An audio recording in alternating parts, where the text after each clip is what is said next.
Olá! Hoje a gente vai falar sobre hipertrofia, como ganhar músculos sem colocar em risco a saúde. Para falar sobre esse assunto, eu estou aqui com o personal trainer Givanildo Matias. Ele é criador do método HIIT20. Givanildo, obrigada pela sua presença. Prazer imenso estar aqui com vocês. Eu adoro a audiência do Minha Vida.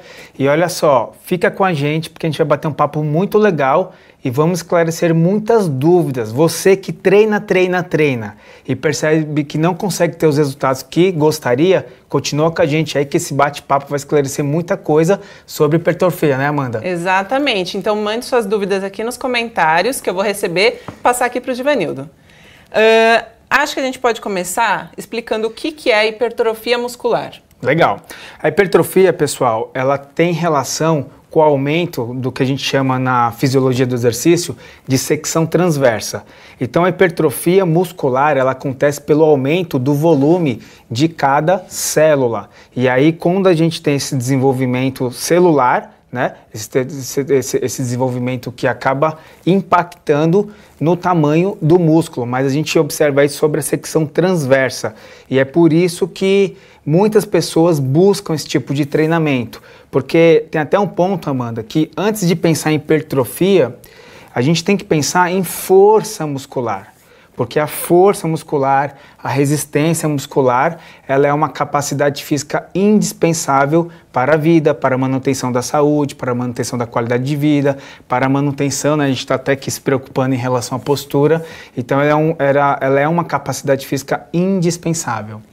E as duas coisas não estão relacionadas, a hipertrofia com a força. A pessoa pode estar com bastante músculo e não necessariamente ter uma força adequada para ter mais qualidade de vida, etc. Sim, depende muito do perfil de cada um. Acho que até uma conversa que a gente vai desenrolando, não é? Mas o ponto em questão é esse. A gente tem até algumas pessoas que elas têm um pouco de limitação genética. Você percebe, acompanha que algumas pessoas treinam direitinho, se alimentam, são disciplinados, mas não conseguem aumentar no volume que gostaria o músculo, né, a secção transversa do músculo, mas não por isso elas deixam de aumentar a força muscular. Então eu mesmo que já trabalhei em muitos lugares, e eu trabalhei muito fazendo avaliações físicas em academias. E um dos testes que a gente aplicava era um teste de força e resistência. E eu pude acompanhar de perto, fora o que a ciência já traz pra gente, mas eu pude acompanhar de perto centenas de pessoas que, mesmo sem ter o aumento da massa muscular, não é? Eles tiveram um aumento da força. Então, isso pode acontecer. É muito provável que quando você aumente o volume muscular, você está aumentando força, mas não talvez na mesma proporção. E como que funcionam os mecanismos ali no músculo para que a pessoa consiga a hipertrofia? A gente vai falar mais para frente que devem ter vários fatores que influenciam nisso, né? Mas como que é ali no corpo da pessoa enquanto ela faz os exercícios, etc., para ela ganhar a hipertrofia? O grande ponto em questão que tem que estar alinhado é que no treinamento físico existem alguns princípios do treinamento. E se você entender esses princípios, se você respeitar esses princípios, o seu resultado ele vai ser mais eficiente. Um dos princípios que a gente tem é o princípio da sobrecarga. O que acontece? Quando eu promovo um estímulo muscular, eu estou promovendo um estresse e logo após o estímulo muscular que eu promovo, eu tenho uma inflamação. Não é? A gente não poderia falar que o meu trabalho é inflamar as pessoas, mas de certa forma é isso, porque o treino ele vai te tirar da sua condição de homeostase, ele vai deixar você com pico inflamatório e aí você gera a produção de ácido lático, ok? A gente tem ali lesões na fibra muscular, é isso que acontece sob o ponto de vista fisiológico, só que, olha só, o corpo humano ele é muito inteligente. E aí você estava numa situação X de força muscular, você gerou esse pico, né, essa inflamação, você teve uma degradação e o seu corpo vai se recuperar. Só que quando o seu corpo se recupera, aquela fibra muscular, aquele grupo muscular que foi ativado, ele não vai se recuperar e vai estacionar onde ele estava antes. Ele tem algum ganho, que esse ganho é o ganho que a gente tem de força e hipertrofia, onde a gente tem aí o aumento da célula.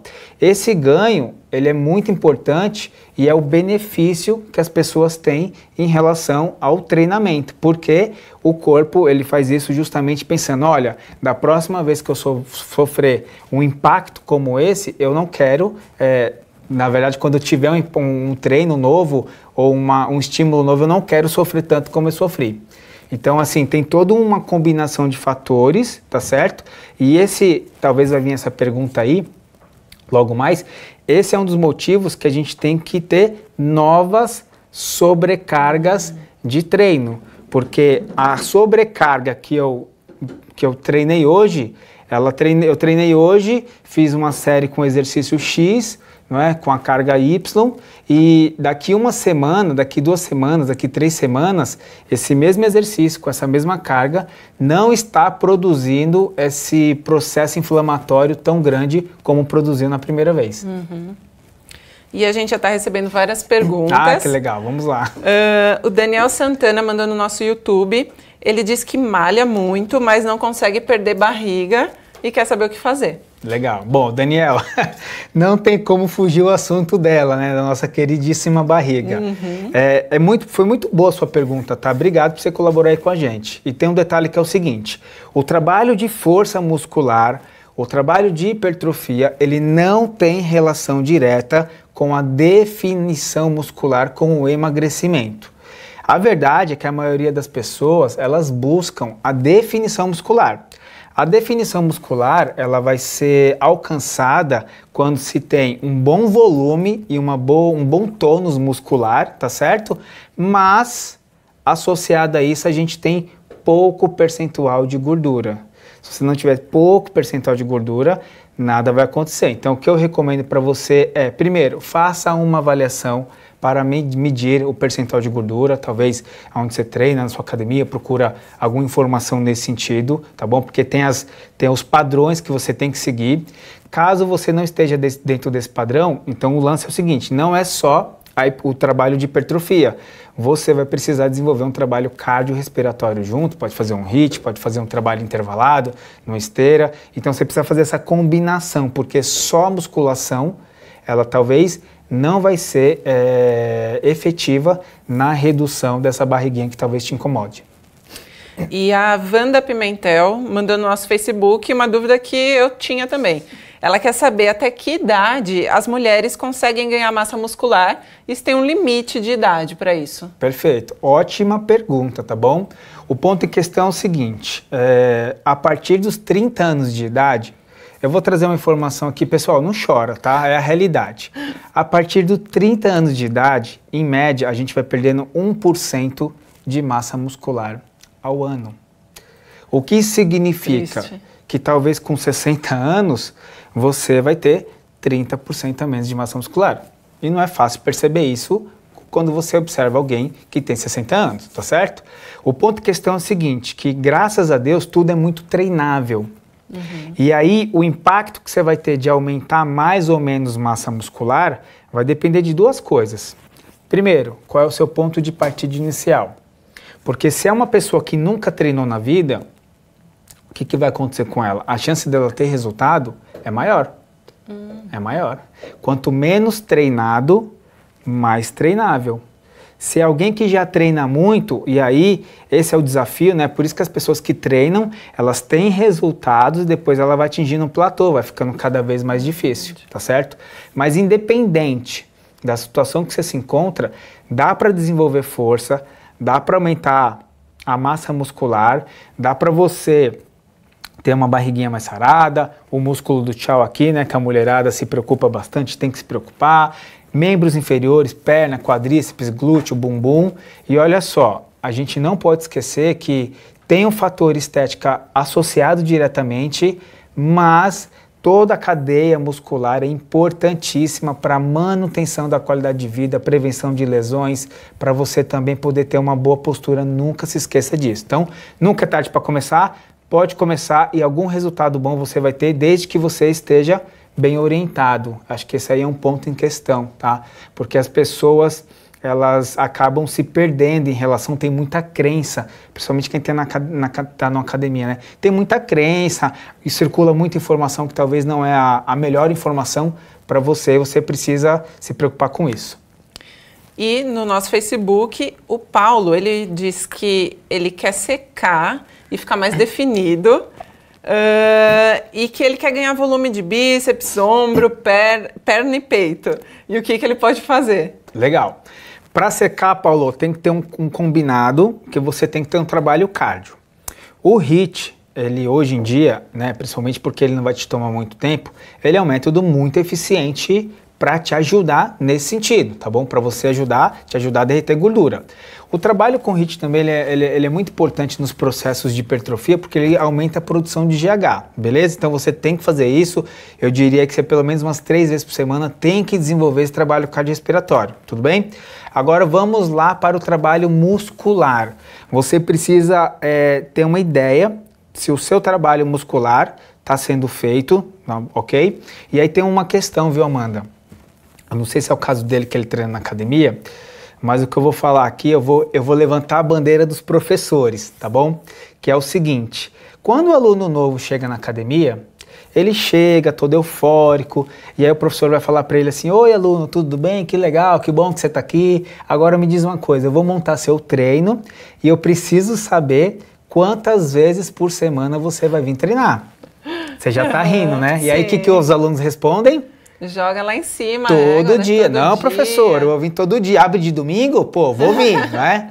Sim. É um belo do mentiroso, tudo bem, né? Porque ele não vem todo dia nem na primeira semana. Mas olha só, o que acontece em função disso? O professor, ele faz um planejamento considerando que esse aluno vai vir todo dia. Se o aluno não vai vir todo dia, o planejamento que ele montou talvez vai por água abaixo. Por quê? Pessoal, os músculos eles precisam ser desenvolvidos, ele precisa de tempo de recuperação. Só para você ter ideia, e talvez esse é um ponto aí de análise para quem fez essa pergunta, cada grupo muscular, pensando em hipertrofia, isso é o que tem mais de evidente na ciência, ele precisa ter um desenvolvimento com séries, ok? Algo em torno de 15 séries por semana. Os estudos, eles apontam isso, que pelo menos varia até de 9 a 15 séries por semana já são suficientes para você desenvolver hipertrofia muscular. Olha só, 9 séries. Então, se você, para um grupo muscular, peito, faz durante a semana 3 séries de 3 repetições, você já bate a 9 séries, que é o mínimo preconizado. Claro que tem que ver carga, tem que ver método, tem que ver mais um monte de coisa. Mas assim, é possível, você tem que ir atrás, ok? E você tem que ter, acima de tudo, a disciplina, porque tem esse ponto, né? As pessoas acabam se perdendo em relação a isso. Seja honesto com você mesmo, se programa os dias que você realmente pode ir, não falta, porque para emagrecer o caminho é diferente. Mas pensando em hipertrofia, se tiver falha nesse planejamento, o resultado vai por água abaixo. E a Aline Santana também mandou no nosso Facebook, ela diz que tem muita dificuldade de ganhar peso e que mesmo malhando e se alimentando bem, ela não consegue. Quer dicas para conseguir hipertrofia. Será que hipertrofia é o caso dela? Eu acho que tem um ponto aí, como é o nome dela? Aline. Aline, tem um ponto que é o seguinte, e eu vou falar por experiência própria também, depois de ter acompanhado mais de 20 mil alunos. É muito importante você analisar o percentual de gordura. Eu já vi muitas mulheres, ok, que estavam com peso até baixo, mas o percentual de gordura alto. Então você precisa analisar isso de alguma forma, se preocupar com isso, porque o lance é o seguinte, se você tem um percentual de gordura relativamente alto, ele vai mascarar muita coisa no seu corpo. Pode ser que você tenha aí uma mina de ouro escondida atrás da camada subcutânea de gordura. Esse é um ponto. O segundo ponto é o seguinte, a gente precisa desenvolver um trabalho de treino. Eu não sei se você treina, se você não treina, não tem jeito, não tem fórmula mágica, você tem que começar a treinar e aí você vai passar provavelmente por uma adaptação e depois você vai entrar num trabalho de hipertrofia que vai exigir também, tá certo? Aqui eu vou levantar a bandeira dos nossos queridos nutricionistas, precisa de uma orientação nutricional especializada, ok? Precisa ter uma alimentação regrada, provavelmente vai ter uma alimentação aí mais hiperproteica, e aí você precisa fazer a combinação de tudo isso para poder você chegar onde você quer chegar, tá bom? Pessoal, tá muito legal o bate-papo, mandem mais perguntas aí, eu tô adorando, inclusive quem mandar pergunta já fala assim, eu treino, não treino, porque talvez isso vai mudar o tom da minha resposta. Segue o jogo aí, Amanda. Isso. E a Regina Luzia também mandou no nosso Facebook, ela quer saber se para ganhar músculos, o que é melhor? Academia, crossfit, pilates ou hidroginástica? Nossa, que pergunta boa, muito bem, né? Muito bem. Bom, é o seguinte, pensando no trabalho de hipertrofia, aumento de massa muscular, a gente tem várias atividades, que pode ajudar, tá certo? Agora, tudo depende do ponto de partida. Se você é uma pessoa que nunca fez nada na vida e você, por um acaso, começa a fazer uma hidroginástica, ela vai ter uma colaboração, mas é uma colaboração muito pequena. Você vai atingir um teto muito rápido. Você vai perceber que rapidamente, sobre o ponto de vista de aumento de massa muscular, a coisa vai ser interrompida se é que vai ter algum resultado. A que menos vai te ajudar. Qual é a outra? Tá, lembrei.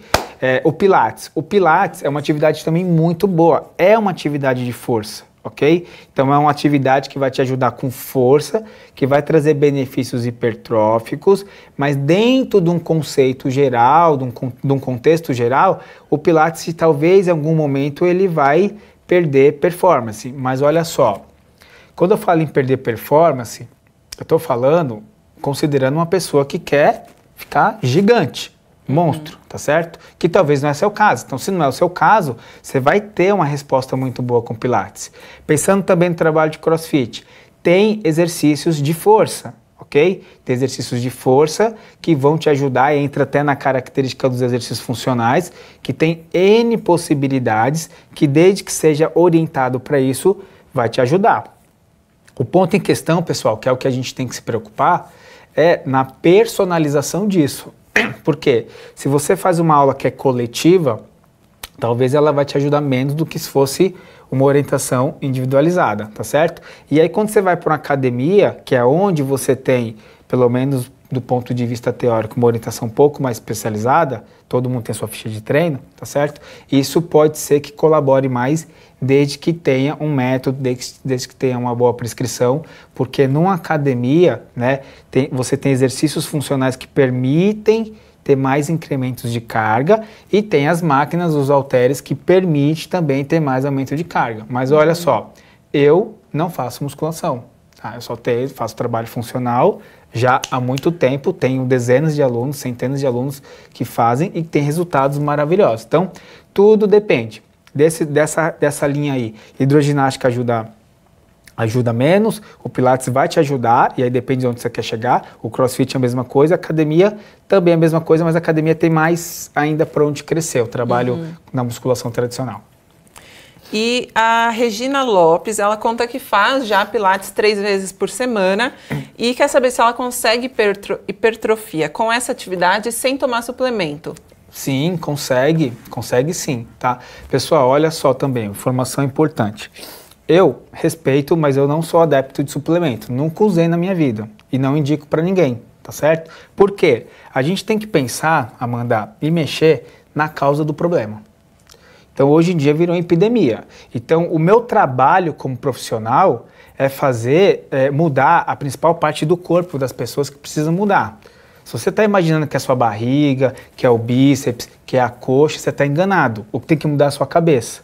Por quê? Num país onde mais de 50% da população está acima do peso, as doenças que mais matam aí, ligado à obesidade, hipertensão, problemas cardíacos, estão relacionadas ao estilo de vida. A gente tem que ter um papel de mudar o jeito das pessoas verem isso, tá certo? Esse é um ponto.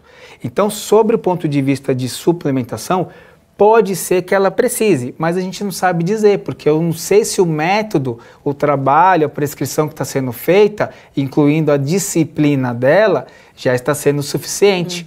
Porque tem muita gente que acha que é uma bola de cristal, né? Aliás, uma bola de cristal não, uma vara mágica que eu vou tomar e vai acontecer. Não é bem assim. Então, para alguns casos, eu tenho certeza que ajudam, e eu tenho certeza que para vários outros casos, talvez por o momento que você esteja hoje, não é necessário. Inclusive, se for necessário, ninguém é melhor do que um nutricionista para te ajudar. E olha só, eu já tive alunos particulares de 15 anos que veio comigo, e ele já veio me procurar, ele já estava tomando um monte de coisa. Ele estava na academia, e qual que foi a minha reação com ele? Falou, ó, vamos fazer o seguinte, para eu isolar e saber se o método, o trabalho que a gente vai desenvolver tem que trazer resultado, eu vou cortar isso daí para a gente poder aplicar o método e medir. Porque se eu aplico um método com ele e ele tem um resultado, eu não vou poder concluir se veio do treino ou de um de outro. E aí o que aconteceu, não só nesse, mas em vários casos que eu fiz isso, a pessoa começou a ter um puta resultado sem o uso, tá certo? Então é uma coisa aí que a gente tem que pensar bastante, tá bom, pessoal? Porque o principal acima de tudo é disciplina, regularidade e estar bem orientado. Com certeza. E o Fabrício Santos, pelo YouTube, ele pergunta se musculação ajuda no tratamento e prevenção da osteoporose e osteopenia. Uau, pergunta faixa preta, hein? Como é o nome dele? Fabrício. Fabrício, ótima pergunta, cara, muito boa mesmo. Ajuda. E ajuda por quê? Quando você tem um processo de osteopenia, é um processo que a gente acaba tendo um pico de descalcificação óssea. Isso é muito comum até em mulheres aí que estão em período pré-menopausa, tá bom? E aí o que acontece? O osso, ele precisa ser estimulado com força de tração e força de compressão. A força de tração, a força de compressão, a gente vai ter com impacto. Então, por incrível que pareça, precisa ter um mínimo de impacto. Claro que você não vai pular de um prédio de 3 andares para alcançar isso. Mas as atividades como caminhada, atividades que envolvem alguma aula, praticar alguma modalidade esportiva, bicicleta menos, né? Elíptico menos. Você tem uma série de atividades que vão te ajudar nessa força de compressão, que é como se eu estivesse amassando o osso, tudo bem? A força de tração vai vir de onde?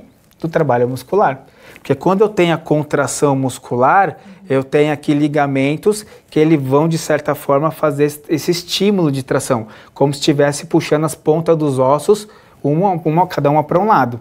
Então, toda essa soma de estímulo, e a ciência reporta muito bem isso, traz resultados no que diz respeito a interromper ou agravar o processo de osteopenia e osteoporose. E em vários casos, inclusive acompanhei estudos já disso, a gente tem sim um aumento da densidade óssea em função do trabalho muscular. Muito legal. E você tinha falado sobre o percentual de gordura, né? A galera ficou meio curiosa. A Maria, no Facebook, ela pergunta como se calcular o percentual de gordura. Pois é. Tem como? Maria, olha só, o percentual de gordura, ele é o santo grau da análise corporal, tá certo? Por quê? A gente tem o peso, a gente tem o IMC, só que o IMC é baseado no peso. Então eu cansei de ver de pessoas, né? Se você pega, né, aquele velho exemplo, se eu pego uma pessoa muito obesa, o IMC vai dar alto, só que se eu pego um fisiculturista, faixa preta também, o IMC dele vai dar alto. Então precisa de alguma forma analisar a composição corporal. Esse processo de análise a gente pode fazer via bioimpedância ou via dobras cutâneas. Esses são os dois métodos duplamente indiretos que são acessíveis para a população como um todo. Você pode talvez fazer um método um pouco mais objetivo, que é um DEXA, que é um exame super legal, inclusive recentemente eu fiz um também, mas é muito caro, tá bom? Mas você pode procurar algum profissional na sua academia para fazer aquele método de dobras cutâneas, que ele vai analisar e ele vai ver quantos por cento você tem de gordura. E aí, olha só, a gente tem um percentual de gordura que ele é aceitável para os padrões de saúde. Então, primeiro você tem que estar dentro do percentual de gordura para os padrões de saúde e depois você tem que buscar o que vai te deixar mais feliz esteticamente. Mas é muito importante essa informação porque o peso na balança não diz muita coisa. Inclusive, aproveitando um gancho, eu cansei de ver vários casos de mulheres que veio para querer emagrecer, só que depois de 2 meses de treino, ela perdeu 3 quilos de gordura, mas aumentou 3 quilos de massa muscular. Como é que eu vou medir isso? Através desse tipo de análise. E aí a mulher ela fica talvez até frustrada porque na balança ela não vê o resultado, mas ela teve 2 bons resultados. Foi perder gordura e aumentar a massa magra. Então, por isso, a importância de você buscar esse tipo de análise. E a Noemi Vieira, ela relata que faz musculação 4 vezes por semana e quer perder gordura e ganhar massa, mas não está conseguindo e quer saber o que fazer. Legal. Amanda? Noemi. Noemi, talvez se você tiver, eu vou considerar que você, olha só, eu vou considerar que você é muito disciplinada, tudo bem? Que você não falta. Então, você tem que olhar no seu ambiente de treino, primeiro, aquele princípio da sobrecarga. Para ter desenvolvimento muscular, tem que ter sobrecarga. Você tem que terminar o treino sofrendo bastante, não um pouquinho assim, tem que sofrer bastante, ok? Eu uso muito uma percepção de esforço, que é uma tabela também adaptada de uma escala que a gente usa que é de Omni, que é o seguinte, no final das suas séries, costuma dar uma nota de 0 a 10. Considera que 10 é extremamente pesado, que 0 é extremamente leve. O trabalho de hipertrofia, ele vai estar muito próximo dessa nota na casa de 8, 9 ou 10. Então, se você não está nessa nota, procura ter novos incrementos de carga. A quilagem, que é o que você aumenta ou altera, não é a única forma de aumentar a intensidade, tá bom? Mas aí, para você entender agora, essa é a forma. Outra coisa, o pessoal tem a prescrição e a gente tem, dentro de tudo que envolve o planejamento muscular, os tempos de recuperação. Você vai fazer uma série e aí você vai descansar 1 minuto. Então, se você não respeitar isso, o seu treino ele fica mais leve. Se você, ao invés de 1 minuto, vou beber água, aí vai bater aquele papo, né? Enfim, perde o foco, quando você volta, o impacto muscular já é outro. Então, se você pegar essas 2 dicas aí e seguir, você naturalmente vai conseguir ter mais resultado. E olha só, tem outras questões que envolvem um outro princípio, que é o princípio da variabilidade de mudança de treino. Seu corpo talvez já está muito adaptado ao treino que você está fazendo hoje. E a gente, infelizmente, vê em academias, às vezes, aluno que fica 6 meses com o mesmo treino. Então, talvez pode ser um indicador de que o seu resultado não está vindo por causa disso. E a Renata Raiman, ela faz uma pergunta muito legal. Ela quer saber a diferença entre treino para definição, emagrecimento e hipertrofia. Muito boa sua pergunta também, tá?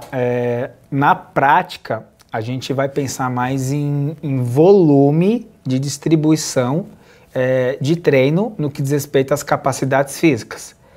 A capacidade física de força, onde eu tenho os exercícios de força, a musculação, o treinamento funcional e etc., eles vão ajudar a fortalecer e vão ajudar a aumentar a massa muscular, tá bom?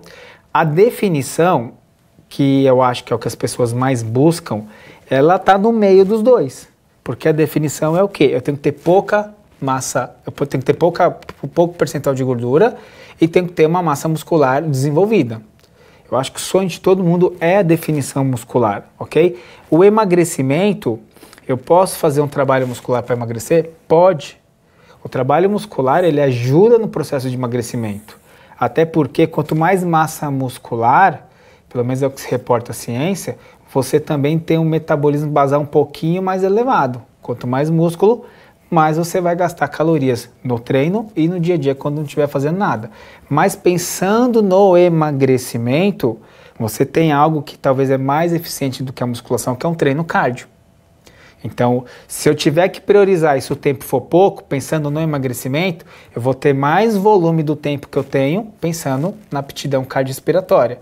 E aí tem meios e métodos, como eu disse, o HIIT é uma das melhores alternativas para isso, tá bom? Se eu quero um trabalho muscular, aí eu vou imaginar que é uma pessoa bem magrinha, que ela já tem pouco percentual de gordura, então o meu tempo de treino tem que ser destinado mais ao trabalho muscular, à musculação, o treinamento funcional para isso e por aí vai, tá bom? E se eu quero os dois, eu tenho que fazer um misto. Por isso que é muito comum, as pessoas normalmente querem os dois. Então por isso que na 1 hora de treino que você tem, vamos desenvolver força e vamos desenvolver o trabalho cardiorrespiratório. E aí vale a pena chamar a atenção, pessoal, que é o seguinte, pensando em tempo de treino, se alguém não fez essa pergunta aí, poderia fazer, não tem necessidade clara nenhuma do seu treino durar mais do que 1 hora, tá bom? A gente vê gente aí se matando em academia 1h30, 2, talvez até tá mais te atrapalhando já do que ajudando. Esse é um ponto aí para as pessoas refletirem. E agora a gente vai para a última pergunta. Eu queria que você falasse quais outros fatores, além do treino, influenciam no ganho de massa, na hipertrofia. Legal. Bom, fora o treino, fora a metodologia, fora um monte de coisa, você tem a alimentação, né? A gente citou aqui, então precisa estar bem alinhada. Quando você pensa num processo de emagrecimento, via de regra, a gente tem que ter saldo calórico negativo. Então, no volume total de calorias que seu corpo gasta, você tem que ter um saldo negativo. Se eu gasto 2.000, eu tenho que ingerir menos do que isso para emagrecer. Pensando em hipertrofia, muda o jogo. Então, eu preciso ter um saldo positivo. Mas esse saldo positivo tem que ver a qualidade dele. Não é só falar, tô comendo, porque, né? Você precisa estar bem orientado, né? Via de regra, precisa de alimentação com uma condição um pouco mais rica em proteínas, coisa do tipo. Então, ter um nutricionista aí por perto ou estudar sobre esse assunto vai te ajudar. Outro fator importante, descanso. O descanso vai envolver o sono e vai envolver também o descanso entre os treinos. Na verdade, não é o descanso entre os treinos, é o descanso entre o estímulo que foi dado para cada grupo muscular. Porque você pode treinar todo dia, mas não necessariamente treinar os mesmos grupos musculares todos os dias. Então o descanso ele é muito importante, porque senão dá tempo do músculo se recuperar, tá certo? Outra coisa também, a regularidade. Então é muito comum isso em academia também, as pessoas ficam frenéticas, né, 1, 2 semanas, porque ela tem uma meta especial, né? Por exemplo, vou treinar porque tá chegando o carnaval, quero ficar legal. E aí dá um gás e depois para. E aí, infelizmente, pessoal, nesse sentido, é muito ingrato. Se você estiver produzindo, é difícil de conquistar e é muito fácil de perder. Então, a gente tem registros aí de que você pode perder aí um período de 2 a 3 meses, talvez tudo que você conquistou, dependendo do que você teve de resultado.